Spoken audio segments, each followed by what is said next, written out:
बिस्मिल्लाहिर्रहमानिर्रहीम। अस्सलाम वालेकुम दोस्तों, अपनी नेक्स्ट वीडियो के साथ आपको वेलकम करता हूँ अपने इस चैनल में। उम्मीद है आप सब खैरियत से होंगे। काफ़ी दोस्तों की तरफ से कमेंट्स आते हैं जिसका आंसर वहाँ पे रिटर्न देना इतना जो है वो आसान नहीं होता, क्योंकि उस पर डिटेल के साथ बताना होता है। तो इसी वजह से ये वीडियो, इस तरह की वीडियो मुझे बनाना पड़ती है। आप लोगों के अहम 3 क्वेश्चन जो बार बार पूछे गए उन पे बात करेंगे। सबसे पहले तो आपको ये बताता चलूँ कि काफ़ी दोस्त ऐसे हैं जो कि यूरोप अब आना चाहते हैं और वो वैक्सीन लगवाना चाहते हैं पाकिस्तान में या इंडिया में, और उनको ये नहीं मालूम कि कौन सी वैक्सीन जो है अब अप्रूव है। आज से महीना पहले यूरोप ने लिस्ट जारी की थी वैक्सीन, अप्रूव्ड वैक्सीन की। उस वक्त भी मैंने वीडियो में एक में उसका जिक्र किया था, आपको नाम बताए थे। लेकिन अब नई डेवलपमेंट ये है कि कुछ नए जो उन्होंने अहम वैक्सीन का जो मज़ीद तजर्बात के बाद बहुत महफूज साबित हुई हैं, उनका जो है वो बताया गया है कि वो लगवाई जाए यूरोप आने से पहले, और वो महफूज तरीन है। तो उनका मैं अभी आपको नाम बताऊंगा। एक तो फिजर है, जो कि फिजर एंड बायो एंड टेक, जो कि यूरोप की अपनी बनाई हुई है, जिसका सबसे हाईएस्ट रेट है 96 to 97%। एक तो ये अप्रूव्ड है और ये आपको लगवानी है। ये याद रखें कि ये जो वैक्सीन का अभी मैं बताऊंगा, ये जो यूरोपियन मेडिसिन एजेंसी है उससे भी अप्रूव है, WHO वर्ल्ड हेल्थ ऑर्गेनाइजेशन से भी अप्रूव्ड है। तो इस वजह से ये वैक्सीनेशन अगर आप करवाएंगे, आपकी सेहत के लिए भी बेहतर रहेगा और आप यूरोप के लिए भी आपको कोई प्रॉब्लम नहीं होगी ट्रैवल करने के लिए। उसके बाद मोडेर्ना है, मोडेर्ना भी अप्रूव्ड है। ये भी आप लगवा सकते हैं। यहाँ पे अमूमन तौर पे अब लग रही है पहली पहली डोज़। मुझे बेफिजरा कि आज से 2-3 दिन पहले मैंने 30 को लगवाई है, 30 जून की, सॉरी 30 जून को। और नेक्स्ट जो है मुझे 21 जुलाई को नेक्स्ट डोज़ लगेगी। मोदेरना की भी 2 डोज़ होती हैं। ये भी तकरीबन 20-21 3 हफ्ते के बाद ये दूसरी लगती है। उसके बाद एस्ट्राजेनेका, ये मसला है इसमें थोड़ा सा, शुरू शुरू में काफ़ी ज़्यादा इसके बारे में गलत फहमियाँ पैदा की गई कि इसके मसले मसाइल हैं। इसके बेशक मसले मसाइल थे, लेकिन वो उन लोगों के लिए थे जिनको ब्लड के मसाइल थे। यही वजह है कि अब उन लोगों को ये लगाई नहीं जाती। ये उन्हीं लोगों को लगाई जाती है जो बिल्कुल सेहतयाब होते हैं या जिनको पहले की सेहत का ऐसा मसला नहीं होता। बहरहाल ये भी अप्रूव्ड है। ये बेसिकली यूके ने तैयार की थी, जो यूके की ऑक्सफोर्ड यूनिवर्सिटी है उसकी टीम ने मिलके पूरी दुनिया के मेडिकल जो माहिरीन हैं मिलके बनाई थी। इसके बाद है Johnson and Johnson. Johnson and Johnson की एक ही डोज लगती है और ये भी अप्रूव्ड है। ये भी यूरोप में मुख्तलिफ ममालिक ने में बहुत ज़्यादा लग रही है। स्पेन में भी काफ़ी ज़्यादा लोगों को लगाई जा रही है। इसकी एक ही डोज़ होती है, दूसरी डोज़ लगाने की ज़रूरत नहीं होती। और जो उन लोगों को पहले कोरोना हो चुका होता है उनको भी ये जॉनसन एंड जॉनसन ही लगाते हैं, क्योंकि ये दूसरी की निस्बत थोड़ी सी हल्की है ये वैक्सीन। क्योंकि कोरोना जिन लोगों को हो चुका होता है उनकी बॉडी में ऑलरेडी क़ुव्वत मुदाफ़ियत पैदा हो चुकी होती है कोरोना के अगेंस्ट। इस वजह से उनको 2 डोज़ की बजाय ये एक dose he Johnson and Johnson की लगाई जाती है। तो ये है अप्रूव्ड वैक्सीन। आप ये लगवा के आ सकते हैं।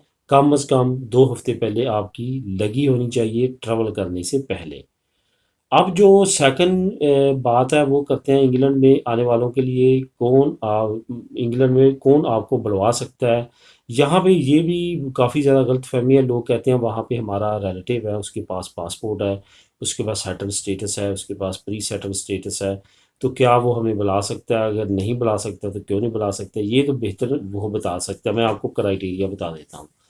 अगर आपका कोई रिलेटिव वहाँ पे है और बेशक उसके पास ब्रिटिश पासपोर्ट है, एक बंदा गया है वो प्री सेटलमेंट स्टेटस है, ब्रिटिश पासपोर्ट वाले के 3 बच्चे हैं, जो यहाँ से गया है, ठीक है, उसके भी 3 बच्चे हैं जो प्री सेटलमेंट स्टेटस में है।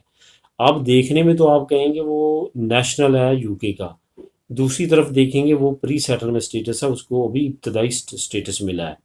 लेकिन जो प्री सेटलमेंट स्टेटस वाला है वो कोई भी किसी तरह की इमदाद बेनिफिट हुकूमत से नहीं ले रहा। लेकिन जो ब्रिटिश नेशनल है वो धड़ाधड़ ले रहा, बच्चों के भी ले रहा है, घर के भी ले रहा है, वाइफ के भी ले रहा है। तो ऐसे में जो बंदा बेशक ब्रिटिश नेशनल है, खुद बेनिफिट्स पे अभी चल रहा है, अपनी फैमिली को चला रहा है, वो क्या आपको स्पॉन्सर करेगा, क्या बुलाएगा, उसको रिजेक्शन के अलावा और कुछ नहीं मिलेगा। लेकिन दूसरी तरफ जो प्री सेटलमेंट स्टेटस वाला है, वो मेहनत कर रहा है, काम कर रहा है, कोई बेनिफिट नहीं ले रहा, वो गवर्नमेंट को टैक्स भी पे कर रहा है, तो ऐसे लोगों का जो है वो कोई भी मसला नहीं बनेगा, वो बुलवा सकता है। इन चीज़ों का अगर आप जहन में रखेंगे, ख्याल रखेंगे, आप खुद समझ जाएंगे कि कौन आपको बुला सकता है या कौन नहीं बुला सकता। इसके बाद यूरोपीय यूनियन में स्कीम में जिन लोगों के लेट है केसेस, उनके बारे में वो काफ़ी ज़्यादा फ़िक्रमंद है, या जिन्होंने जमा करवा दिए हैं वो कहते हैं 30 के बाद निकलेंगे। ये मैंने पहले भी थोड़ी सी बात की थी इस पे, लेकिन अभी थोड़ा सा डिटेल में बता देता हूँ कि जो लोग 30 जून से पहले जिन्होंने जमा करवाई है, ठीक है, और उनका जवाब नहीं आ रहा, होम ऑफिस कह रहा है कि बहुत जल्द जो है हम इनके केसेस निपटाएंगे, क्योंकि पार्लियामेंट की तरफ से भी काफ़ी ज़्यादा इन पे प्रेशर है कि जल्द से जल्द ये केसेस को निपटाया जाए। उसकी वजह ये है कि होम ऑफिस ने कहा था आज से तकरीबन महीना पहले कि हम हफ्ते के अंदर अंदर प्री सेटलमेंट स्टेटस निपटा रहे हैं। यूके में एक कानून है जिसको freedom of information for public कहते हैं। वो इंफॉर्मेशन जो पब्लिक के लिए ज़रूरी होती है उसको लीक कर दिया जाता है, वो ख्वाह किसी भी अदारे की हो। तो होम ऑफिस की पिछले दिनों इंफॉर्मेशन कुछ सामने आई है जिसमें देखा गया है कि 6-6 महीने से 4-4 महीने से लोग वेट कर रहे हैं और उनका प्री सेटलमेंट स्टेटस नहीं आ रहा, तो जिसकी वजह से पार्लियामेंट ने काफ़ी ज़्यादा तनकीद की थी होम ऑफिस पे। तो कि आप कहते हैं कि हफ्ते के अंदर अंदर हम रिज़ल्ट दे रहे हैं, तो ये जो असल हकीकत है, जो इन्फॉर्मेशन सामने आई है तमाम डाटा की, उसके मुताबिक तो ये आप महीने हो चुके हैं कि केस जो है वो पेंडिंग है, और काफ़ी बड़ी तादाद में केस पेंडिंग है। तो उसके बाद देखा गया कि होम ऑफिस ने बहुत स्पीडली काम शुरू कर दिया है, और उम्मीद यही ज़ाहिर की जा रही है कि आने करीब तमाम लोगों के स्टेटस जो है उनका जवाब देंगे। उसकी वजह ये है, इन्होंने जवाब इस वजह से भी जल्दी में देना है, जो मुझे लग रहा है 28 तारीख तक दे देंगे, क्योंकि 28 तक वैसे भी इन्होंने एक्सटेंड किया हुआ है कि ये इन्होंने बाद में लोगों को छांटी करके डिपोर्ट करना है। जो यूरोप से गए हैं और उनका प्री सेटलमेंट स्टेटस रिजेक्ट होगा, या दूसरे मामलात उनकी लीगल स्टेटस वहाँ पे नहीं रहेगा, तो उनको इन्होंने डिपोर्ट करना है। इस वजह से इन्होंने ये जो 2-3-4 हफ्ते हैं, इसमें इन्होंने लाजमी तौर पे इन तमाम केसेस को क्लियर करना और निपटाना है। तो दोस्तों ये थे आपके क्वेश्चंस के आंसर। मिलेंगे नेक्स्ट वीडियो में नई न्यूज़ अपडेट के साथ। अल्लाह हाफिज़।